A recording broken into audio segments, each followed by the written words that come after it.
Genesis 29. Jacob's arrival in Haran. 1. Jacob continued on his trip and came to the land in the east. 2. He looked around, and out in a field he saw a well with a large stone over the opening. 3. Flocks of sheep were lying down near it, because the flocks were watered from that well.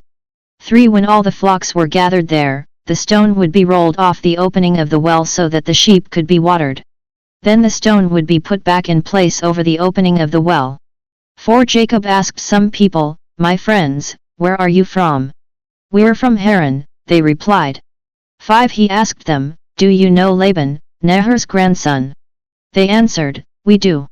6. How is he doing? Jacob asked them. "He's fine," they answered. "Here comes his daughter Rachel with the sheep." 7. It's still the middle of the day, he said. "It isn't time yet to gather the livestock. Water the sheep. Then let them graze." 8. They replied, "We can't until all the flocks are gathered. When the stone is rolled off the opening of the well, we can water the sheep." 9. While he was still talking to them, Rachel arrived with her father's sheep, because she was a shepherd. 10. Jacob saw Rachel, daughter of his uncle Laban, with his uncle Laban's sheep. He came forward and rolled the stone off the opening of the well and watered his uncle Laban's sheep. 11. Then Jacob kissed Rachel and sobbed loudly. 12. When Jacob told Rachel that he was her father's nephew and that he was Rebekah's son, she ran and told her father. 13. As soon as Laban heard the news about his sister's son Jacob, he ran to meet him. He hugged and kissed him and brought him into his home. Then Jacob told Laban all that had happened. 14. Laban said to him, "You are my own flesh and blood." Jacob obtains wives. Jacob stayed with him for a whole month. 15. Then Laban said to him, "Just because you're my relative doesn't mean that you should work for nothing. Tell me what your wages should be." 16. Laban had 2 daughters. The name of the older one was Leah, and the name of the younger one was Rachel. 17. Leah had attractive eyes, but Rachel had a beautiful figure and beautiful features. 18. Jacob loved Rachel. So he offered, "I'll work 7 years in return for your younger daughter Rachel." 19. Laban responded, "It's better that I give her to you than to any other man. Stay with me." 20. Jacob worked 7 years in return for Rachel, but the years seemed like only a few days to him because he loved her.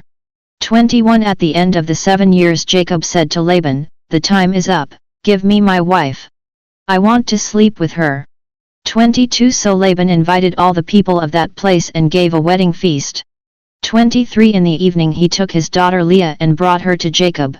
Jacob slept with her. When morning came, he realized it was Leah.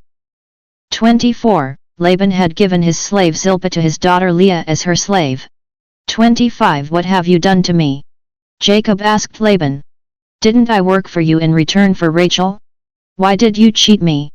26. Laban answered, "It's not our custom to give the younger daughter in marriage before the older one." 27. Finish the week of wedding festivities with this daughter.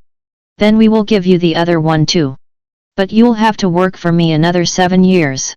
28. That's what Jacob did. He finished the week with Leah. Then Laban gave his daughter Rachel to him as his wife. 29. Laban had given his slave Bilhah to his daughter Rachel as her slave. 30. Jacob slept with Rachel too. He loved Rachel more than Leah. So he worked for Laban another 7 years. Leah and Rachel compete for Jacob's love. 31. When the Lord saw Leah was unloved, he made it possible for her to have children, but Rachel had none. 32. Leah became pregnant and gave birth to a son. She named him Reuben. "Here's my son," because she said, "Certainly, the Lord has seen my misery, now my husband will love me." 33. She became pregnant again and gave birth to another son. She said, "Certainly, the Lord has heard that I'm unloved, and he also has given me this son." So she named him Simeon. Hearing. 34. She became pregnant again and gave birth to another son. She said, "Now at last my husband will become attached to me because I've given him 3 sons." So she named him Levi. Attached. 35. She became pregnant again and gave birth to another son. She said, "This time I will praise the Lord." So she named him Judah. Praise. Then she stopped having children.